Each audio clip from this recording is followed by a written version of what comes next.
Hello and welcome to Ninja Prep. This is Kapil Goyal, your educator and mentor for PG physics. तो magnetic effect of current का subjective question दूसरा है ये। और इस क्वेश्चन में भी पहले क्वेश्चन की तरह ही दो क्वेश्चन पूछे गए हैं, है ना। और क्वेश्चन छोटे छोटे से हैं, एक्सप्लेन करने वाले क्वेश्चन है, रीजन पूछे गए हैं। जैसे कि पहला क्वेश्चन है, उसमें हमें पूछा गया है कि यदि एक सोलेनॉइड को लंबा कर दिया जाए, यानी कि उसकी लेंथ को बढ़ा दिया जाए, तो उसके बाहर जो मैग्नेटिक फील्ड है वो जीरो होगा। ऐसा क्यों होता है ये हमें बताना है। दूसरा क्वेश्चन जो हमें पूछा गया है, उसमें पूछा गया है कि यदि एक फ्लेक्सिबल लूप है जो इर्रेगुलर शेप का है, यदि उसको एक्सटर्नल मैग्नेटिक फील्ड में रख दिया जाए तो उसकी जो इर्रेगुलर शेप है वो सर्कुलर बन जाती है, उसका कारण बताना है ना।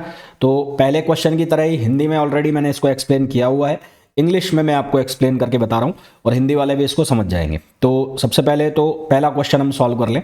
तो पहले क्वेश्चन में जो हमें ये पूछा है कि सोलेनॉइड को यदि लेंथ में लंबा कर दिया जाए तो बाहर के मैग्नेटिक फील्ड के ऊपर, बाहर के पॉइंट के ऊपर मैग्नेटिक फील्ड जीरो हो जाएगा। बेसिकली एम्पियर्स लॉ आपको यूज करना है।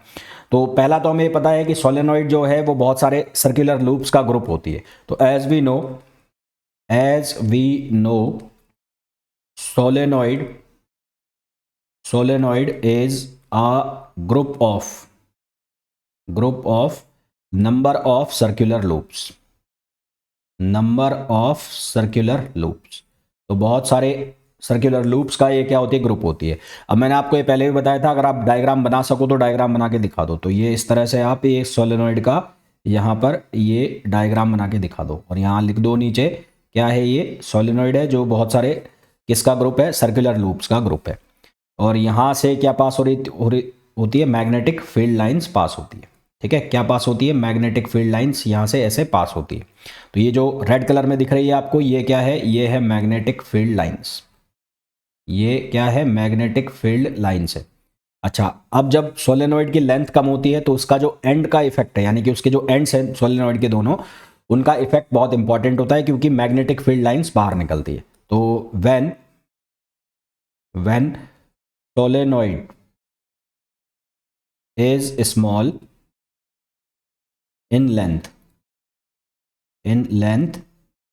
then its end effects then it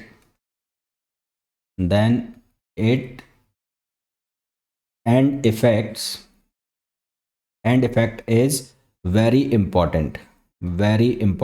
End effect is very important because magnetic field lines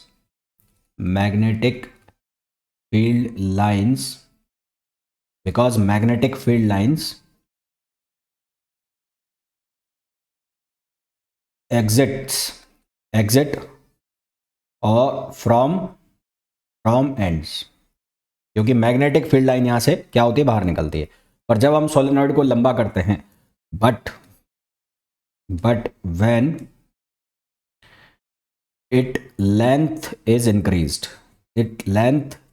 increased, जब इसकी लेंथ को बढ़ा दिया जाता है, तो लेंथ को बढ़ाएंगे तो क्या होगा, लेंथ को बढ़ाने से जो हर एक सर्कुलर कॉइल है, उस सर्कुलर कॉइल के बाहर वाले पॉइंट पर जो मैग्नेटिक फील्ड है, अंदर वाले पॉइंट के ऊपर उसके नियर अबाउट जो सर्कुलर कॉइल है, उसकी वजह से जो मैग्नेटिक फील्ड है, उसके ऊपर मैग्नेटिक फील्ड क्या हो जाता है, कैंसिल हो जाता है।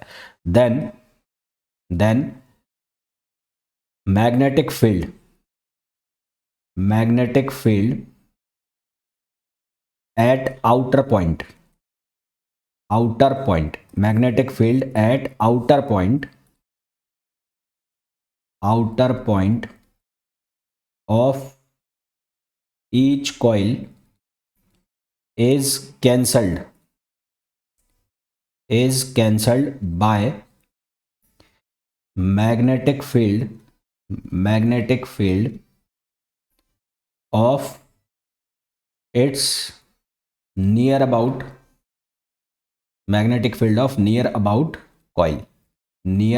circular coil।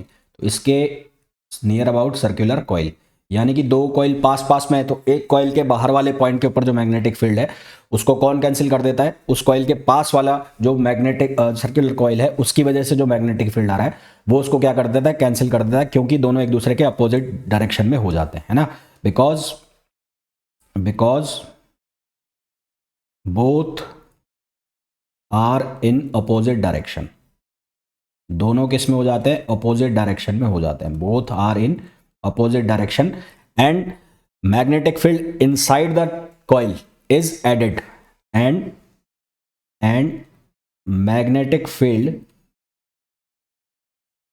magnetic field at point inside the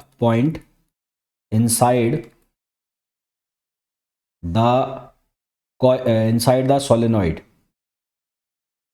is equals to algebraic summation of B। Algebraic summation of B मतलब मैग्नेटिक फील्ड का क्या हो जाता है, सम हो जाता है, सारे जुड़ते चले जाते हैं। अगर इसको मैं एम्पियर्स लॉ से एक्सप्लेन करूं तो अकॉर्डिंग टू एम्पियर्स लॉ, तो इसको अगर मैं एम्पियर्स लॉ से समझाऊं तो according to Ampere's law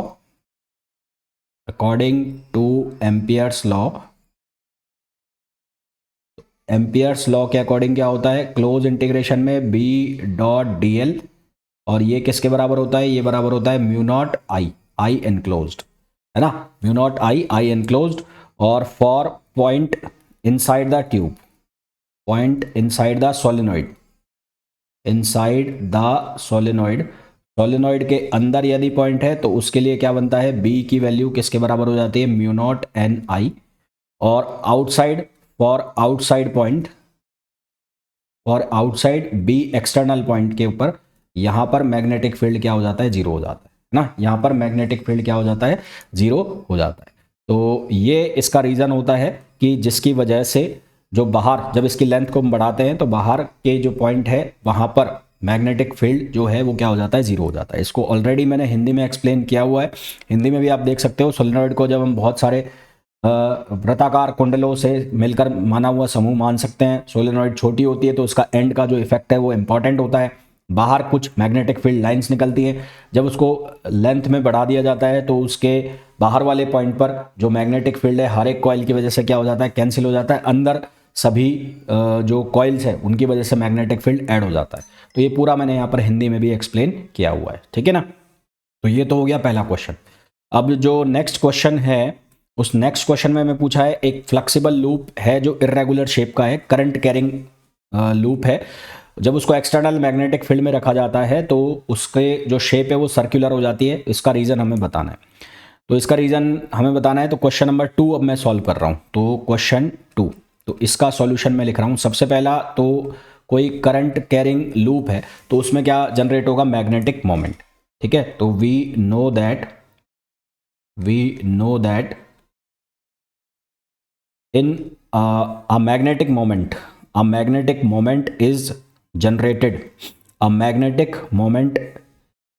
We know that a magnetic moment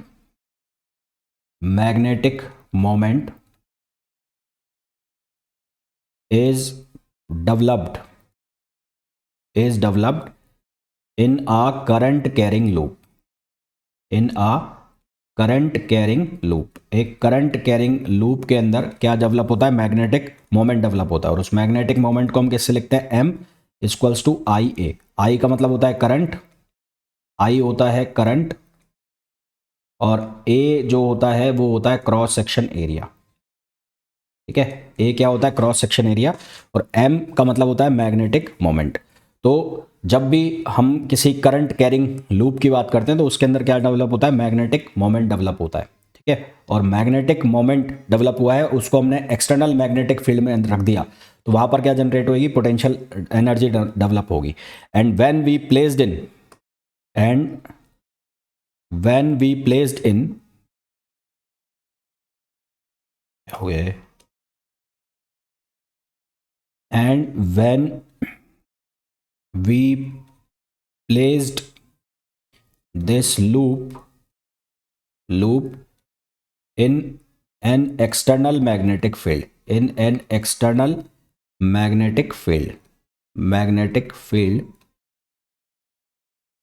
a potential energy is developed। तो अब क्या डेवलप हो जाएगा, एक पोटेंशियल एनर्जी डेवलप हो जाएगी। और पोटेंशियल एनर्जी को हम किससे लिखते हैं, U से, और U बराबर होता है किसके, -m.b। है ना। ये डॉट प्रोडक्ट है किसका, मैग्नेटिक मोमेंट का और मैग्नेटिक फील्ड का। अब जो पोटेंशियल एनर्जी यहाँ पर डेवलप हुई है ये अपने आप को क्या करने की कोशिश करती है, अपने आप को स्टेबल करने की कोशिश करती है। और एनर्जी जब अपने आप को स्टेबल करने की कोशिश करेगी तो स्टेबल के लिए पोटेंशियल एनर्जी क्या होनी चाहिए, मिनिमम होनी चाहिए, है ना। तो टू मेक स्टेबल कंडीशन या stable equilibrium, to make stable equilibrium potential energy is minimum, potential energy is minimum, potential energy is minimum। इस केस में पोटेंशियल एनर्जी, अगर स्टेबिलिटी चाहिए तो पोटेंशियल एनर्जी क्या होनी चाहिए, मिनिमम। और अगर मैं इसका डॉट प्रोडक्ट खोलता हूं तो ये बनेगा minus M B cos theta, और अगर m की वैल्यू रख दूं तो यहाँ से ये क्या बन जाएगा, माइनस एम आई ए, एम की वैल्यू आई ए, और ये हो गया बी कॉस थीटा। अब जो एक्सटर्नल मैग्नेटिक फील्ड है वो तो कांस्टेंट है, करंट भी कांस्टेंट है। तो अगर इसको अपने आप को मिनिमाइज करना है तो एरिया को इसको क्या करना पड़ेगा, बढ़ाना पड़ेगा, और थीटा की जो वैल्यू है उसको क्या करना पड़ेगा, मैक्सिमम करना पड़ेगा, है ना। तो for minimum energy, for minimum energy area should be increased, area should be increased, area should be increased, and theta should be, and cos theta should be maximum, and cos theta should be maximum, cos theta should be maximum। और cos theta की value क्या होनी चाहिए, maximum होनी चाहिए। तो cos theta की maximum value कितनी हो गई, cos theta की मैक्सिमम वैल्यू हो गई 1, यानी कि थीटा कितना हो गया, 0, यानी कि थीटा की जो वैल्यू है वो कितनी हो गई है, 0। और दूसरा एरिया मैक्सिमम, तो जितने भी इरेगुलर शेप्स हैं या जो हमारे पास नॉन शेप्स हैं तो उनमें सर्कुलर एरिया जो आएगा वो मैक्सिमम आएगा, and area should be maximum. तो area of circular shape, area of circular shape is maximum, is maximum among the regular or irregular shapes, regular और irregular shapes। तो रेगुलर और इरेगुलर शेप में जो एरिया ऑफ सर्किल है वो क्या रहता है, मैक्सिमम रहता है। तो इसलिए अपने आप को स्टेबल करने के लिए जो इरेगुलर शेप की कॉइल है जिसको एक्सटर्नल मैग्नेटिक फील्ड में रखा जाता है, तो वो क्या करती है, अपने आप को जो मैग्नेटिक मोमेंट आता है उसके ऊपर या जो मैग्नेटिक फोर्स लगता है उसकी वजह से किस में चेंज हो जाती है, वो सर्कुलर शेप में चेंज हो जाती है। तो that's why current carrying coil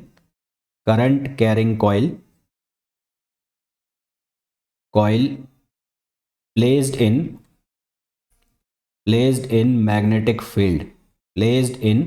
magnetic field changes its shape